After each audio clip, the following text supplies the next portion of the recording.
Hello again, everyone. My name is Derail, and welcome to EU5. Today is going to be a little bit different. It's not going to be a full run-through of a country, although I do have those planned. This is going to be a bit of my thoughts, my views on the game. I have a lot of negative and positive things to say about it, and it's going to be based mostly off of this one specific run of Spain, pretty much the entire way through the game. I'm at 1769 right now. I'm number one great power. I've done a ton of stuff to try to maximize control in the country. That's really been my focus, is the economics.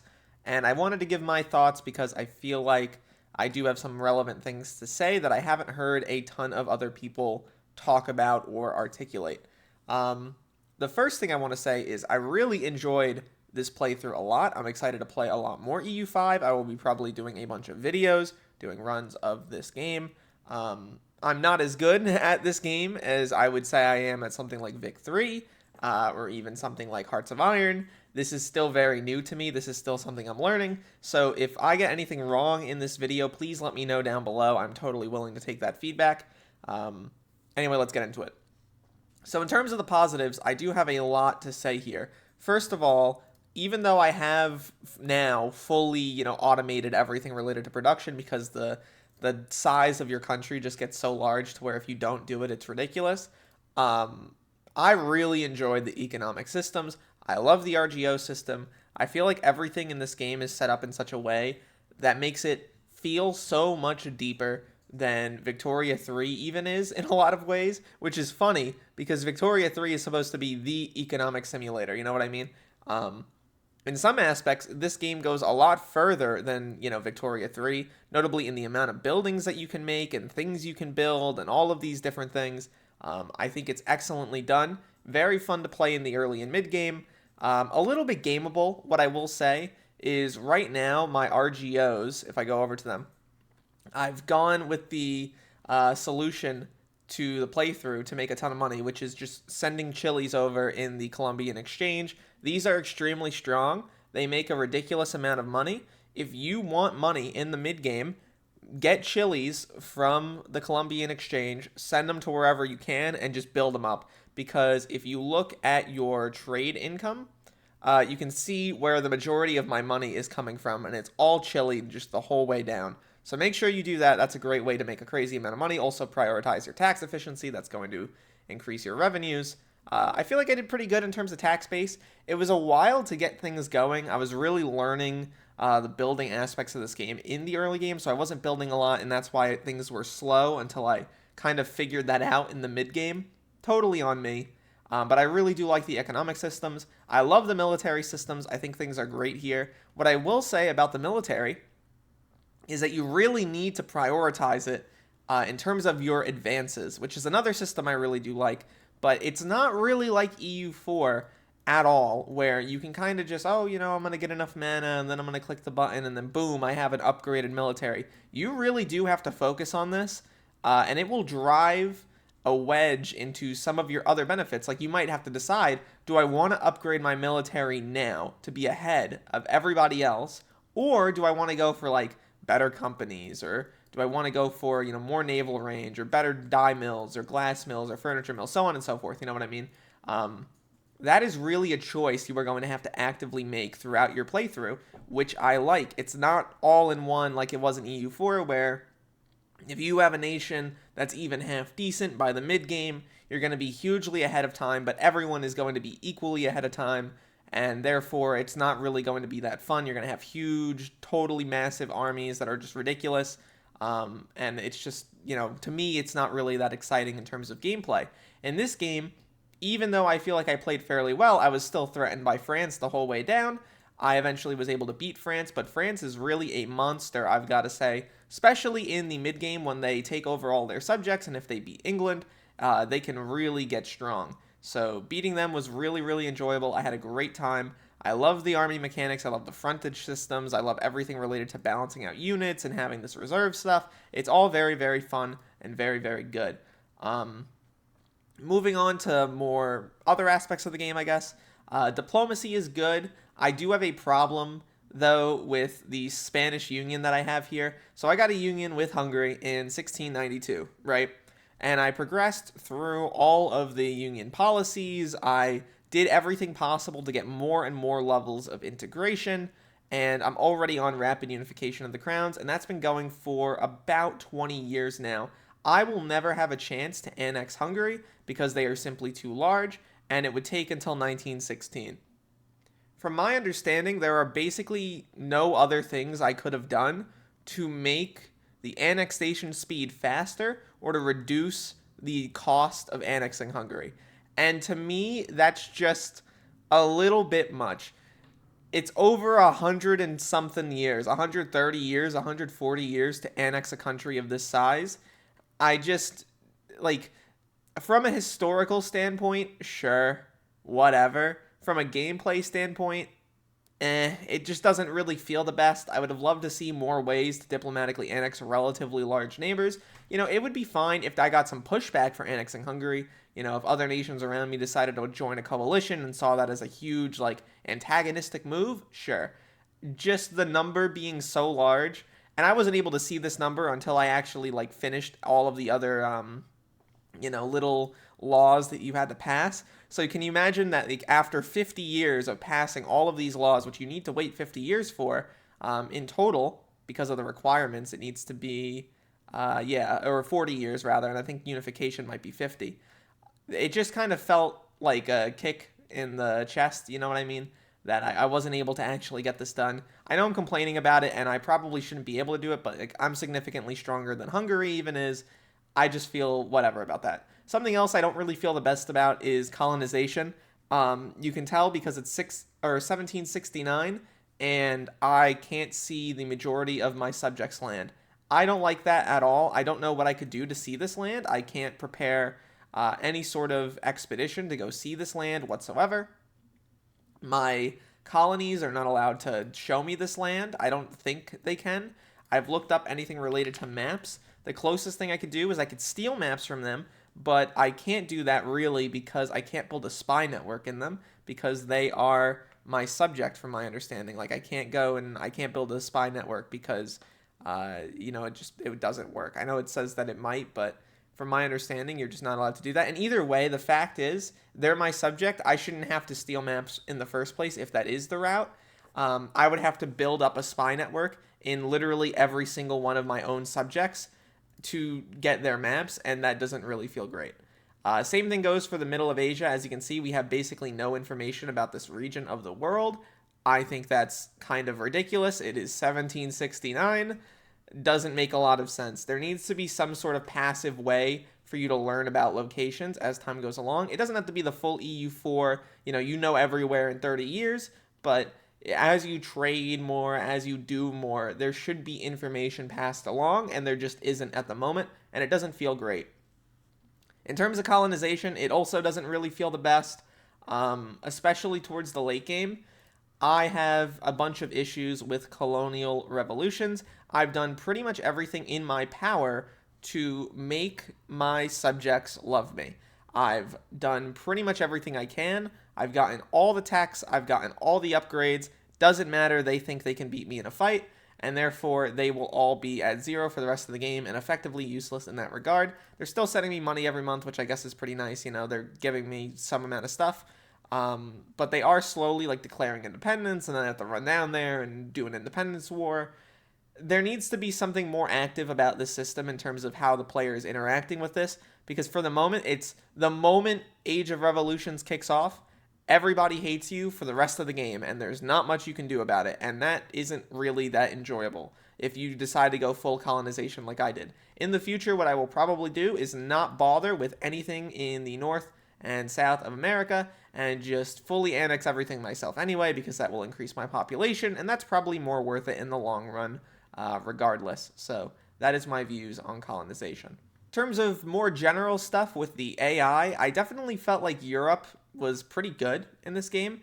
France looks reasonable. Hungary got pretty huge. They have a, Grand Principality Ruthenia is great. The fact that the former Golden Horde is still here, I don't love. Muscovy did some expansion, but nothing crazy. Norway's up here doing God knows what. We have Poland taking a bunch of stuff. England basically formed Great Britain. Two Sicilies basically formed Italy. I'm not really upset with how Europe looks, but the more easterly I go, the more border gory things get. and I just don't really know what can reasonably be done except make AI go after certain cultural locations first, or areas within their cultural region first, or whatever. But that might be a bit of railroading, whatever. I definitely felt like the game progressed at a good pace throughout. I felt like I was consistently getting stronger. After I killed off Aragon and I killed off Portugal, game really felt like it was mine to take, and I really tried to go crazy on colonization. It just does feel like there's nothing you can do in the late game in terms of your colonies. They will just all one by one try to break away, and you will have basically no trouble, but it will be a hassle going down there and actually beating them. It's just kind of whatever. In terms of some other stuff, I love the system related to the council you have, or the government cabinet, rather. I really do think it's a much better system than what we had in EU4. It just feels really enjoyable to take over a region and then convert them over a longer period of time, or to flip them to Catholic. As you can see, it looks like a lot of areas have flipped to Catholic. Very, very fun experience with that. I will say, though, after a while, I just fully automated it, like pretty much every other system, because the AI is capable of doing what I want it to do better than I can, because it can react instantly to every individual person dying or things like that. And that's kind of not an issue, but a thing that I've ran into is after a while, I've just delegated a lot of tasks to the AI, because I cannot be bothered to handle every little thing with buildings and the RGOs.